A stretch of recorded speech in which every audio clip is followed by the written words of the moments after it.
We give a period of about 30 days for that process. Thereafter, it goes to Parliament. Then in Parliament, of course, the process is done with 2 houses. Once it is passed, then of course it takes effect and implementation will then take effect. We do this in order to make sure we domesticate the agreement in terms of municipal laws, and so that we make regulations governing the various aspects of other protocols, as well as incorporating the implementation of this particular protocol. It is also very necessary that once we do it, because this time around, it is absolutely necessary that the public sector, that is government, parastatals, and the private sector should dialogue, should talk to each other. There should always be the need for the private sector and government coming together and say, what type of environment would you want the government to create in order for business to thrive? And we also say, as government, what we think the private sector should do for us to be able to facilitate and support it. And then with that dialogue and conversation, we should be able to work together and move forward together. I think this is an opportunity which Africa should not miss. Thank you so much for that. I love your reference to the dialogue, because building trust is a key part of this process between the different players. Before I move on with the next question to our next panelist, let me just tap into your will. And as you answered that question, there were a lot of ifs to the process, and I think President Kagame spoke to that as well earlier. Can you give us your will and commitment and passion to ensure you see this through? What level does that stand at? Let me say it is very opportune. In fact, as the chairperson of the African Union has said, as well as President Kagame has said, this should have been achieved perhaps 40 years ago. We have been behind. I believe possibly there was not much political will.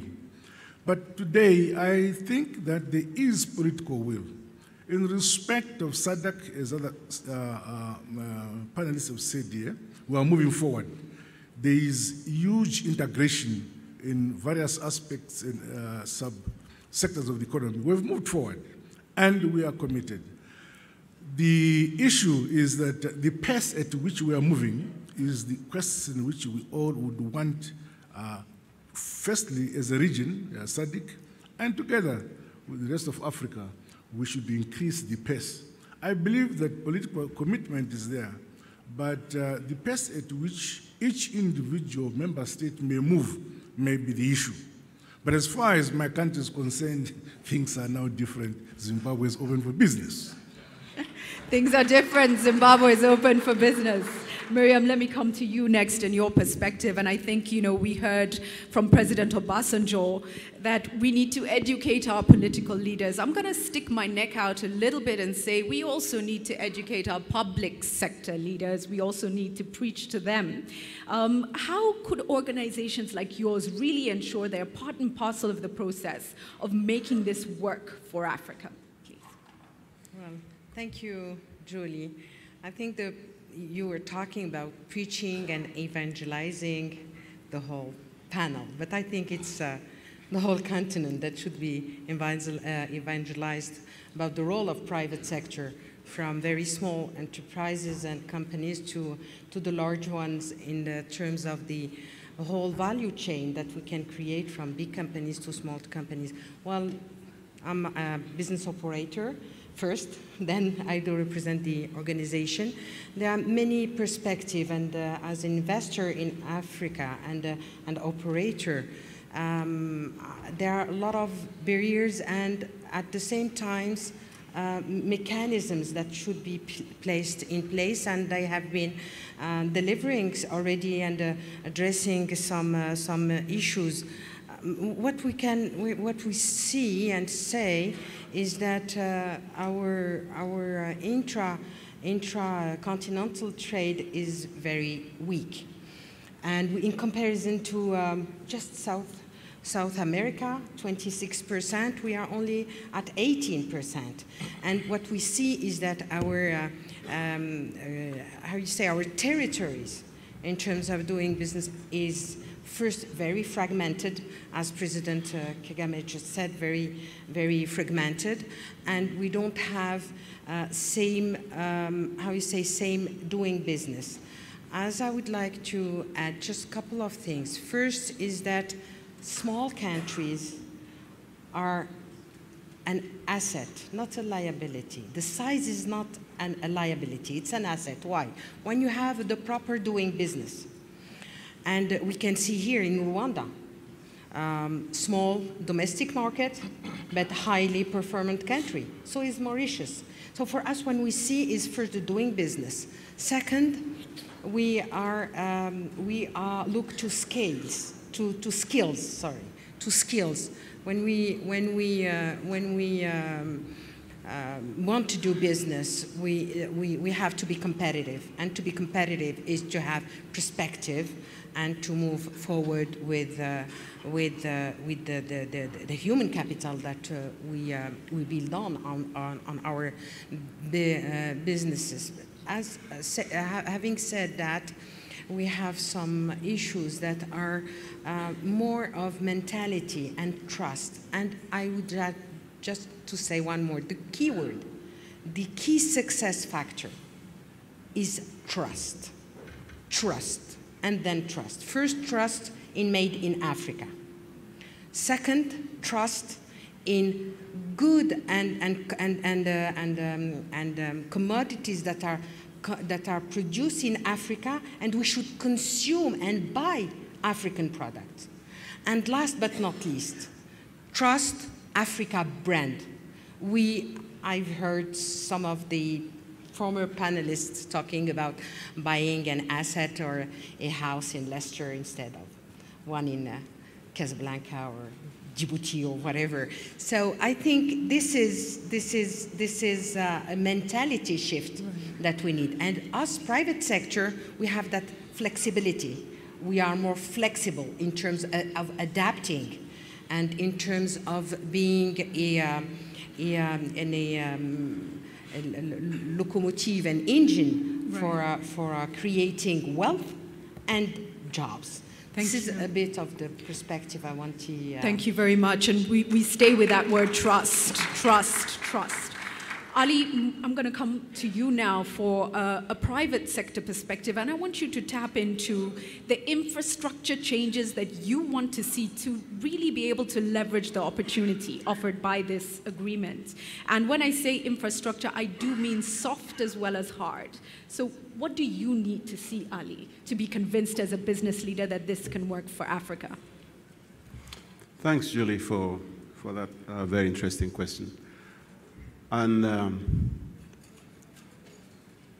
I'll respond to it this way, that while what has been achieved so far and will culminate in the signature tomorrow is extremely important and has taken a lot of work to do, what we will need to achieve to actually realize our vision for 2063, which is only 45 years away, is 10 times, maybe 20, maybe 30 times harder. And the reason it's going to be harder is because if we are not careful, we could actually move on towards a free trade area. We can even industrialize and manufacture, but we are not going to realize the outcomes that we really need for these outcomes to be beneficial to Africa. And what I mean to say is that we need to be very, very clear in terms of how we envision success to look like 45 years from now. If you can close your eyes and think, what will Africa look like in 2063, 45 years from now? That is less time than we've had since independence. So it's not a very long time. But it's also time when most of us here will be dead. So what we are planning is for the next generation. What will Africa look like in 2063? And what are we then going to have to do, the private sector, the government, everybody, to actually make that success happen? And I've been thinking, and it's because I was in India last week, I really take inspiration from that country. As Strive said, it has a population more or less the same as Africa today combined. It has, however, the incredible advantage of being a single market with 1.2 billion people, whereas we are a market of 55 countries with 1.2 billion people, different rules of trading, and so on and so forth. But there's another observation I've made about India, that when you're in India, in cities, upcountry, wherever you go, what will strike you, especially as an African, is that almost everything, from roads to machines to cars to phones to machines in hospitals to buildings, decor, furniture, everything that you'll see in India is rough around the edges, is kind of crude, is not as perfect as we would like it to be. But what is more interesting is that almost everything you see in India is made in India by Indians for India, and now increasingly for the rest of the world. And the reason they have been able to do that is because they made the right investments 60, 70 years ago. They made the right investments in education. They made the right investments in infrastructure. And of course, they protected their market. We here in Africa are going to have to really think very hard how we are going to achieve that, in addition to the challenge of trying to harmonize, integrate our markets. Where are the people who are going to work those industries? Where are the technicians? Where are the resources coming from? The infrastructure we need in energy, in railroads, in roads, in communication infrastructure that is going to make manufacturing happen, where are the resources going to come from? Who's going to build? So I think that it is very important also to make sure that come 2063, the industrialized Africa that we desire is also going to be owned by Africans.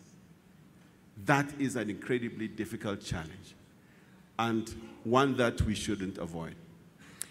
As you were speaking, Miriam was nodding her head, and thank you for introducing the skills and the training into the conversation. I'm going to stay with private sector for a moment. Tonya, I'll come to you now.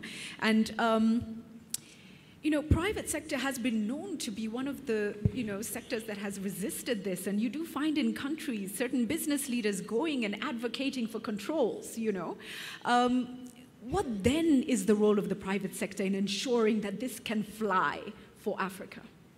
Okay, so I see the private sector as simply the implementers.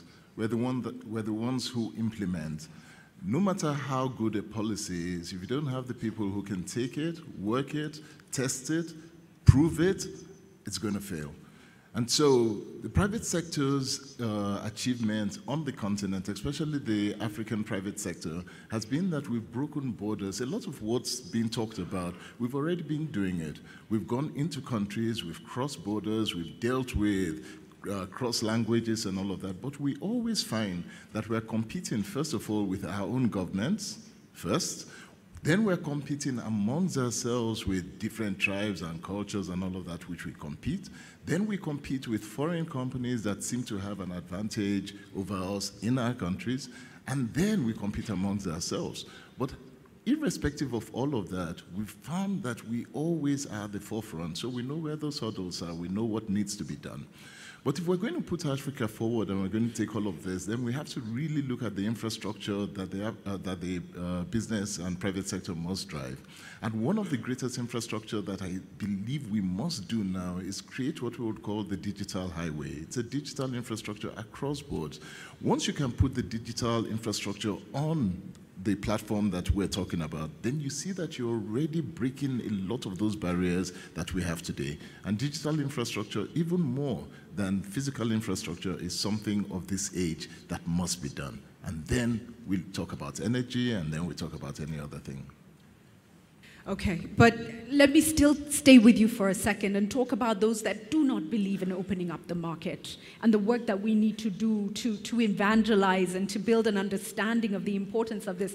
And they are there. So what would you say about that? And so with those, what the Afro Champions, for example, tends to do is that what it it brings a role model, it brings a model of those who are actually doing it, who believe in it, and they can see that that is working. And the one thing I've seen about role models is once you can put someone who is like me, looks like me, talks like me, feels like me, eats like me, sleeps like me, does everything like me, then I say to myself almost immediately that if he can do it, if she can do it, I can as well. And that's the greatest thing as to what we're seeing in the new generation of African entrepreneurs, that those who believe in opening up, those who believe in traveling, those who believe in cross-cultural integration, those who believe in multinational beliefs are actually making a difference, and many other Africans are seeing that and following. Excellent, thank you. So lead by example. Lead by example. Show the people that it's possible. Donald, let me come to you on something that I think is very close to so many African hearts. If we look at many of our economies, the informal sector is the normal. And our informal sector has held up a lot of African countries. And yet, we don't often give the small and medium-sized enterprises maybe the room and the attention that they need. As we go into this era, I want to talk about access to finance for these kinds of businesses, for all these African businesses that need finance to grow to the next level, to scale up, to be able to leverage. Take us through the role of banking in all this, right? And I want to ask a sensitive question. If banks are not willing to step up and do the right thing for Africa, offering affordable, accessible funding, do we need disruption? Right. Thank you, and good morning. I mean, great things have been said here this morning and now, so I just want to add modest contribution. But before I answer your question, let me really commend President Obasanjo for what he said this morning. I think this is a great day for our continent. And for any country to have reservations, fears, and not be part of this movement is a disappointment. There is a leader who said, I don't recall who it was, maybe President Obasanjo knows, who said, there's nothing to fear but fear itself. This agreement, the way it has been written and negotiated, contains safeguards to ensure that whoever has minor issues, those can be addressed. Some fear they lose revenues, others their factories may go under. All those things are taken care of. And that any country should have reservations at this historic moment is indeed a disappointment. So, President Obasanjo, thank you for saying that. Now, to your question about finance. So let me answer it this way. Since the global financial crisis in 2008, in the process of globalization, there have been some things which have accelerated and others which have decelerated. One thing which has accelerated enormously is our data. The amount of data available now is enormous to everyone at any time. But unfortunately, one thing which has decelerated is finance. Because of the errors made in 2008, there's now massive re-regulation. There's a lot of risk aversion. Many banks, especially foreign banks, which are on the African continent, have gone back to their countries. Remember Barclays, many others, because they go back to the environments they think they understand, the risk they can manage. Now, I think this gives a special opportunity and task for African-owned banks. And I want to commend banks like EcoBank, UBS, and Bank, which have crossed the borders. It is time to innovate. It is time to look for ways in which we can propose new products for the kind of markets you're mentioning. It's too technical, I don't want to go into that today. But I'm saying, if these European banks are saying they're going back to their homelands, which they understand best, I think our banks now have an opportunity to actually open up, to rise up, and propose new products for the kind of segments you mentioned, and I can go into that. Now, one smaller point here also which I should mention is that it's not simply about banks. It's about banks, it's about non-bank financial institutions, and it's about regulators, the central banks. Because far too often, the banks, financial institutions, are not able to do things they do because there are regulations to be followed. And I do want to appeal here that regulators, banks, non-bank financial institutions, like insurance companies, it's an opportunity to come together and begin to cross borders as this free trade area comes into force. Before I leave you, Donald, let me come back to you with the next question. And, you know, Africa is widely diverse, and we have challenges in different spaces. But this opening up of the continent for trade also presents opportunities. How do you think it's going to assist us in furthering the peace agenda across the continent? You know, Julie, let me tell you something which many people here know. The European Union, which we know today, was actually founded on the basis that Europeans have fought wars, killed each other for almost half a century, and it was time to make peace between enemies, Germany and France. It was time to have a zone of prosperity and peace. So they begin what? At the Treaty of Rome, coal and steel, all the way to Maastricht, all the way to the Treaty of Lisbon. The agenda in Europe fundamentally was about how do you create a zone of peace and prosperity. The rest actually followed. So I do agree that we have our challenges, which I'm sure the chairperson here can handle more than I, but I do believe that this free trade actually is one of the answers. Because as we create prosperity, as we create jobs, that will be a way in which those who want to take advantage of problems to do things which happen in Sahel now in their own actually become less and less. So for me, the free trade actually is one of the answers to the security challenges we face. Let me give you just one small example and stop there. The ASEAN region, 600 million people, $2 trillion economy. You know, Cambodia, Laos, Vietnam, all these places. These were areas of conflict for a very, very long time. But once they came together, massive inflows of Japanese investment, jobs were created. Now it is one of the most prosperous areas in the world. So I do think that the free trade actually, beyond being an economic tool, is actually a means to ensure security and stability on the continent. Thank you. Let's give him a round of applause. Let's recognize that. This is economic, it's social, it's political, it's about cohesion, unity, that's what it's going to build. Your Excellency, I come back to you now. You've got a lot of business leaders in this room, you've got some civil society in this room. What help do you need from them as you try to ensure that this is ratified and implemented in Zimbabwe? Well, thank you very much. I believe that time has come for Africa or African countries. In order to move forward, we need to understand that each arm of government or society is useful. We should not anymore look upon these organizations as detrimental to progress. They help us in the entrenching of our democracies in our respective countries. We must all, in my view, accept that we have a role to play, and that to do so, there must continuously be a platform where we exchange views, dialogue, and agree on the roadmap to move forward. This agreement, the African Continental Free Trade Area Agreement we may sign tomorrow, is a landmark in bringing together all the 55 African countries to participate in an economy, in a market of about 1.2 billion.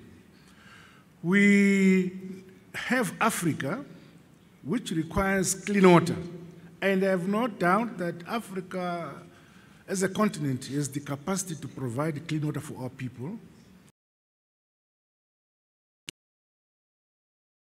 Working together and cooperating, we have the capacity to secure and guarantee food security for every single African country.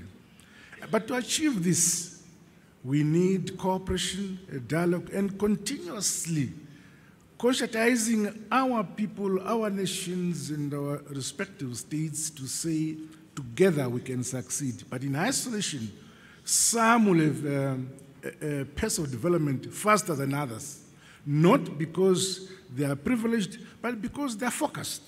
So it is necessary that we all share so that we come to speed in relation to how we look at this advantage and how we can implement these things for the benefit of our own countries.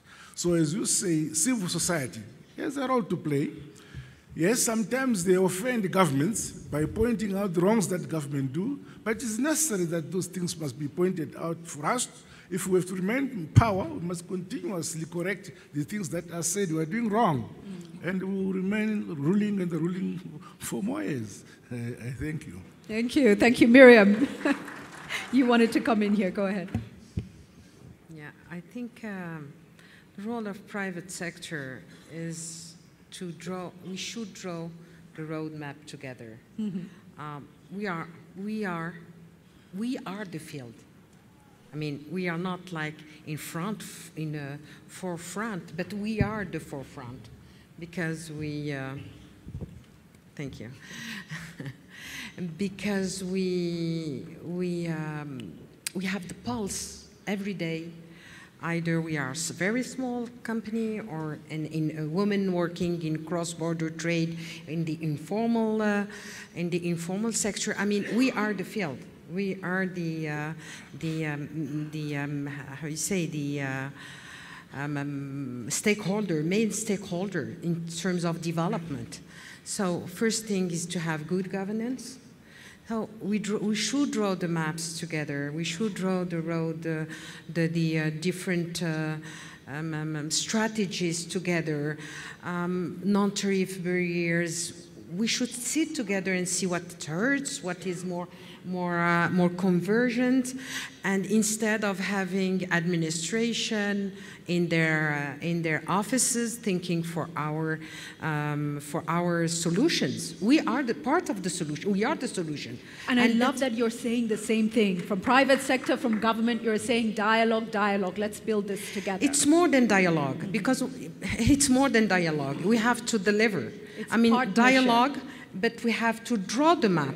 You know, there are many countries where private sector is heard, have a platform for dialogue with government, but it's not enough. And you have second thing that I would like to highlight is the entrepreneurship spirit. We need more entrepreneurs in Africa. We need more innovative entrepreneurs. But if there is not a proper mechanisms to spur this entrepreneurship spirit and to scale them up and to plug them into ecosystems with big companies, well, it might take longer and be harder. Thank you. I'm going to come to the floor in a minute, but Tonya and Ali, now I come to you on this whole idea of the entrepreneurship spirit, the whole idea of employment and this working for our people as well as for our businesses. What message would you have for government or for other stakeholders who you feel might be really critical in rethinking or positioning themselves in a certain way for success? Tonya, yes, thank you. Okay, so first I would say to the governments that they should not be afraid of the private sector in the room, because the private sector actually have the pulse.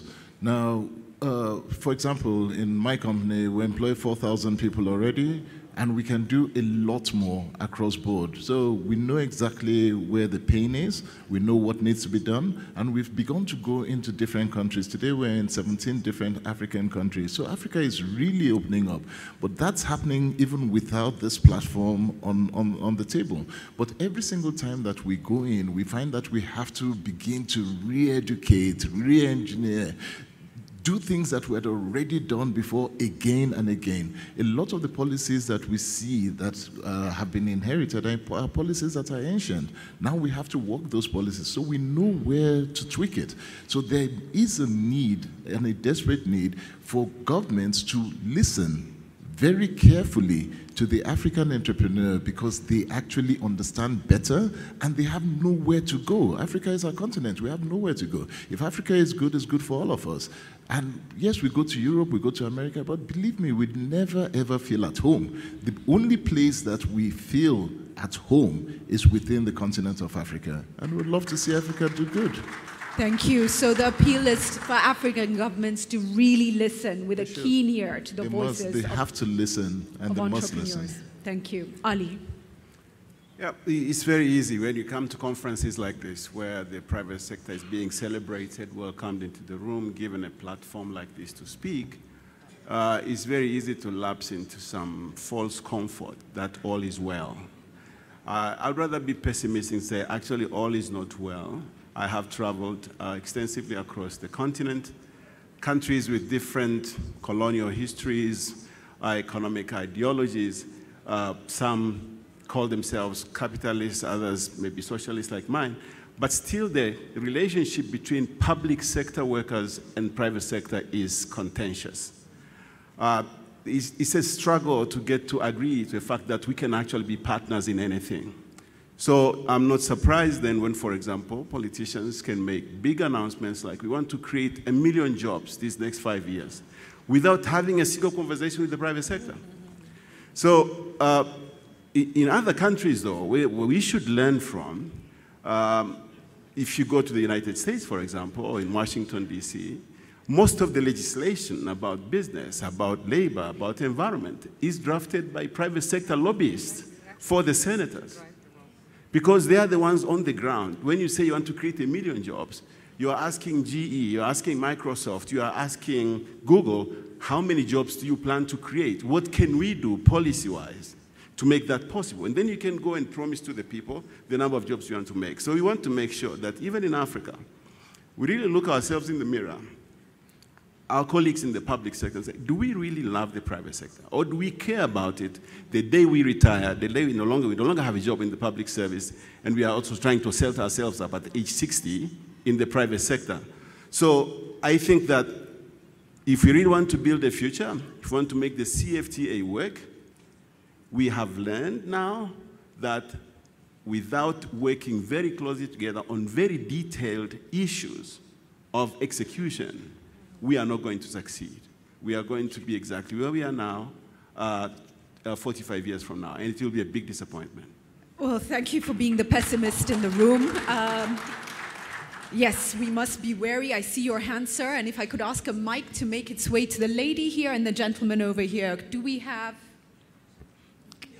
Yes, thank you. And there's a gentleman rushing. Please, as briefly as possible, introduce yourself and ask your question. Thank you. I am Dr. Amani Asfour. I am chairperson of the COMESA Business Council and president of the Egyptian Businesswomen Association. Thank you very much for the panelists.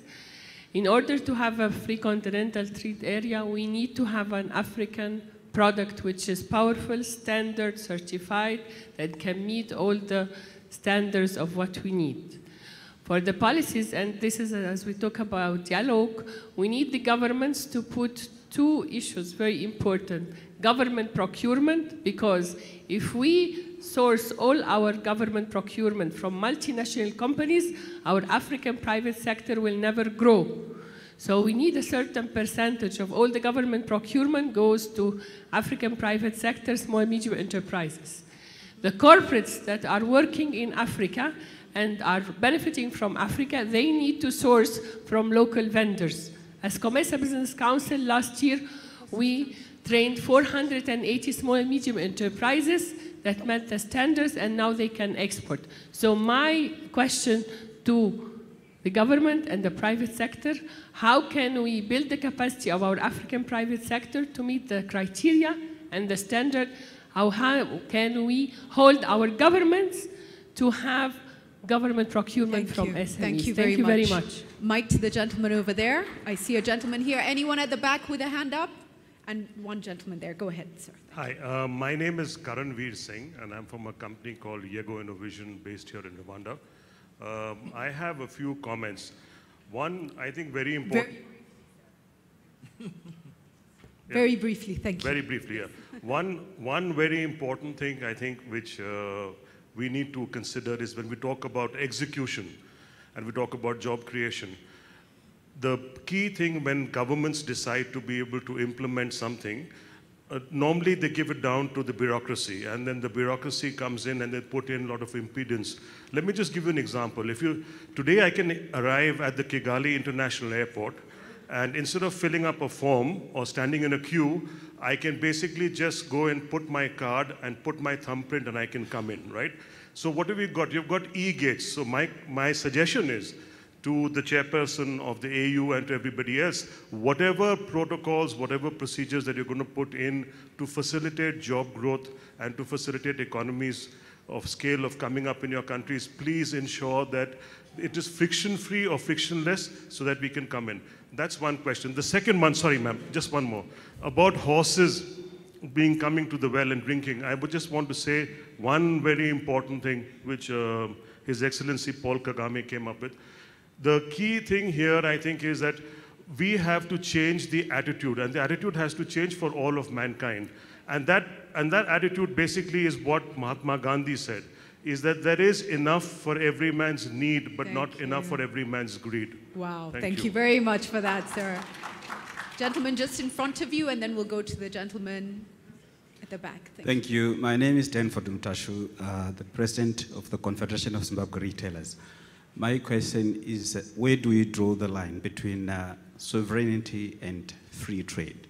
Number two, is there any way that we can also promote young economies? For example, Zimbabwe is a young economy, and yet we've got other developed economies. Is there any way that we can reconcile in terms of free trade? Because we are not able to produce competitively, but at the same time, we are also trying to protect our own industry. So where do we draw the line? Thank you. Can I ask you, before we leave you, sir, would you just answer for us, honestly, from your heart, do you believe in opening up the markets right now? We do. That's, not we, you? Yes, I do. This is the reason why we are here to support Zimbabwe is open for business, because we are involved in all this narrative. Thank you, and we'll certainly address those questions. Excellent questions. Young man at the back, and then we'll close it there. Thank you. Thank you, Chair. My name is Lukongo. I'm from the Democratic Republic of Congo. I work in the Ministry of Foreign Affairs. I'm not going to ask a question, but I would like to outline a few areas where we need mindset if we have to move forward and make this project successful today. Patrice Lumumba, our national hero, said that Africa's political independence is meaningless without economic independence. And is right, and this project today proves him right. So to get there, there are a few areas where we need a change of mindset. First of all, one, African country must stop destabilizing each other. And you know our history since the independence. We must stop destabilizing each other. Divide and rule policies are still working in Africa. That's one. Two, we must accept to consume Africans. That is, we consume what we produce. The mindset of always having the best product that comes from outside so we can show off must change. Number three, we need finance. And this is very simple. Bring back all the embezzled money that we have stashed abroad, and we will solve our problem in one day. President Thabo Mbeki made the research and found out how many billion get out of Africa in one day. Bring back the money, and the problem will be solved in one day. We will be autonomous and independent in one day. The last area is the private sector, of course, is saying that we are the solution, we are the key. Without us, there's nothing that can be done. Or you just trying to make money, to become the next billionaire and snatch the money out of the continent, out of our country, and then we just come to the same status quo and turn around again. Those are the areas we need to look at. Thank you very much. Thank you. Responsibility also that private sector has. Very quickly, mic to the gentleman here at the front. Yes. It's right behind you. Thank you. Thank you very much, moderator. My name is Richard Sewachiriang. I'm the presiding officer for the Economic, Social and Cultural Forum Council of the African Union. I think the point that was made by our elder in front here, President Obasanjo, about knowledge is something that we have to take very seriously, because he says leaders don't know, then citizens don't know, then who knows? And I think that's something that we have to latch on. Yesterday, one of the discussions that was going on in the Executive Council is to really find ways in which we popularize this agenda. So I think that for me, while we can talk about all the solutions, but the creation of knowledge and the private sector know that repetition is what brings effect, is something I think we should latch on. And now that the African Union has embarked on that, I think organs like ours and many others should take it seriously and make sure that we deal with this issue of popularizing the agenda. Because I think that's what will also cause the leaders to start listening and changing, because that's how life is. Thank you. Thank you very much for that. A round of applause for everybody who's contributed, asked a question, made a comment. So we get some very wise words from the young man from Congo. Miriam, you want to come in straight away? Yeah, just a couple of words. I would like to just to point out that we were talking about some weaknesses and the relation between the private sector and the government. Very simple way to address this is e-gov. E-gov, which means that dematerialization and digitalization of a government, which will make less and less red tape, so a faster doing business and a more comprehensive of what we should do to implement an economic and social dynamic. So important to digitalize and to have more e-gov processes. Okay. And second, if you allow me, the second is that cost of. We were talking about how government can help to have a comprehensive connectivity and distribution network that do cost us.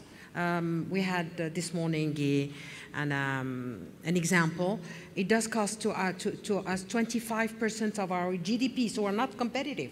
And sometimes it's easier to import from Asia than to consume from the to buy from the sub-region. So these are some solutions to a better partnership, public-private. Thank you. Let me come to you, Donald, on the question on African products, capacity building, excellence, and procurement. You know, governments can really support the growth of African products if we address issues of procurement. Your thoughts? Sure. But can I just, if you allow me, again coming to President Obasanjo, I think when he said leaders, he probably also meant business leaders, because often resistance to integration comes from business leaders lobbying governments because they're looking for protection. So in a forum like this, I think it's important for business leaders themselves to understand that a wider market is in their interest. Because if they put pressure on their leaders, of course have to listen to the population, and some of the leaders give in. In this region for a long time, in Comesa, governments feared that if they come together, there will be revenue loss. They fear that companies will close. In fact, revenues have increased dramatically. In fact, more companies have been created. So I'm appealing here to leaders of business to actually go and help political leaders to understand that a wider market is in the interest of all of us. This is number one. Number two, on procurement. Of course, services have to be liberalized in due course. But I think President Kagame said something this morning which I want you to bear in mind. As we come together in a free trade, we're not going to create an Africa behind barriers where we close out the rest of the world. We need technology, we need investments, and therefore, as we come together, because in a free trade area, you can still have different external tariffs. It's not like customs union. It is important we understand we still need the world, technology, knowledge.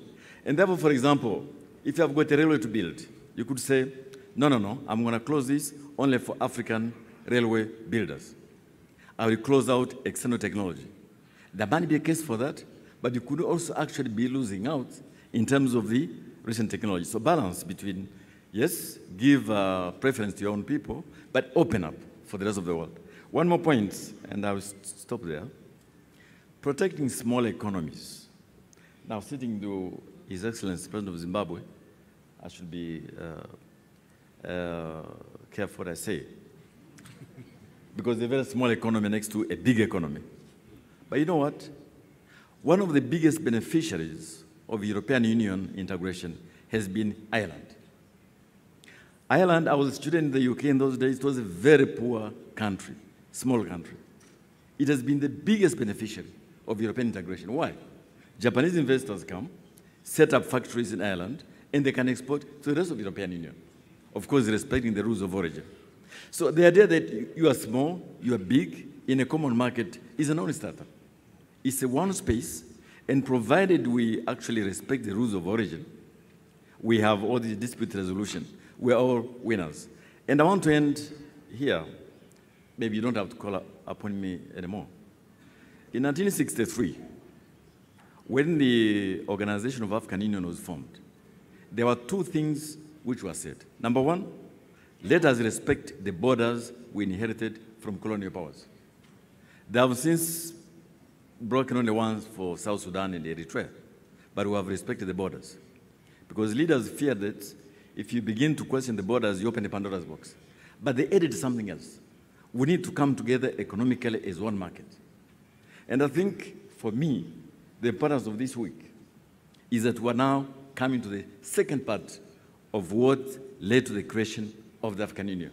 So let us stop these fears of there's a big country, small country, will be invaded by people from outside.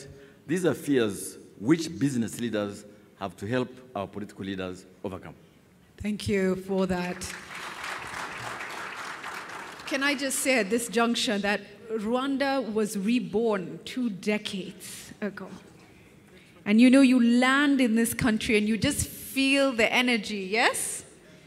And this country is powering ahead, and yet at one point it could have said, it could have been protectionist and frightened, and it opened up and it was bold.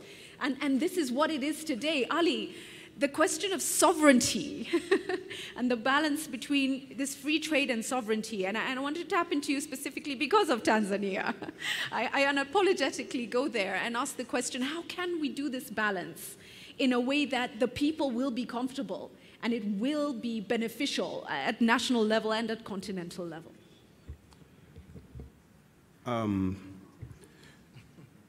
You can definitely eat from free trade, but you cannot eat sovereignty. And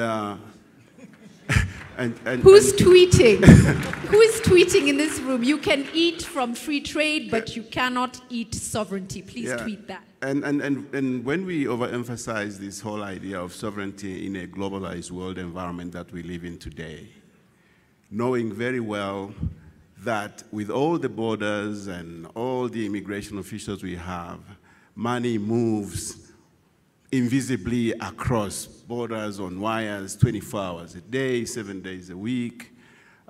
Transactions of mega proportions happen all the time across borders. The world is changing. People are communicating. We are working here, they are sleeping there, they are sleeping there, we're working here. And people are straddling the entire world in one physical body. So I think that what former President Obasanjo said about leadership sometimes not being knowledgeable, and therefore always harking back to all these things that were so important many years ago, but are no longer important now because they have been superseded by events, is actually true. So we have to keep educating each other. Leaders, when they sit together at the AU in Addis or wherever they meet, they need to talk to each other candidly about some of the obstacles that they keep throwing at each other that really are redundant, that we shouldn't be wasting time on. So I think that the CFTA that we are trying to do here is not something that is being done for the first time. We are actually very late. Mm-hmm. Yeah, it's benefited a lot of other regions. We should look at the successes that others who've gone before us have achieved. The EU has been mentioned, NAFTA has been mentioned, ASEA has been mentioned. What are we waiting for? What sovereignty did the Europeans lose? I mean, except for the British who are talking about it. We can ask the British about that. So let me not go there. Tonye, please come in here. You know, so there's a point that was raised in the room. It's like the big elephant in the room between business and governments. Business will make profit. Any business that doesn't make profit is in trouble. Now, one of the things that we must understand, and I must say this out, is please do not be afraid of making businesses that make profit, because it's the only way that Africa is going to rise. We go all over the world, and we are only allowed, when you get into a room where policies, where the international community sits to make decisions about the entire world. I look around and you will find one African in a room of 100 people making decisions for us. And the only reason why is because we have not been able to raise ourselves up such that we have the economic power to sit in that room and make decisions that affect us. So it's extremely important that we must understand that we have to raise African giants, not just giants on the continent, but who are global powerhouses. We are so comfortable making profits for international companies, so Google, Apple, and so many others make profits on our back. But we're very uncomfortable when it is African companies making the same profit. It shouldn't be.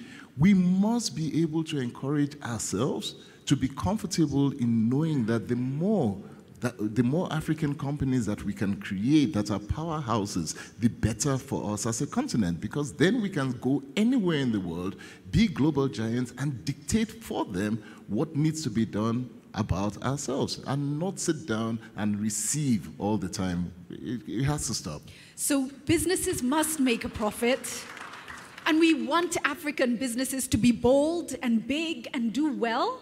But I think it's the exploitation we must be careful about, and those are two different things. Totally different. Yes. Exploitation must stop. But there are so many African businesses that are doing well. Encourage them, welcome them, help them. Thank you. Ask them, what can we do to make life And indeed, easier? let's grow them, let them employ They people. must We grow. need They them have to grow, and they will Miriam? employ Africans. Thank you, Tonye. Miriam, very briefly, and then I give the final word to Your Excellency. Thank you.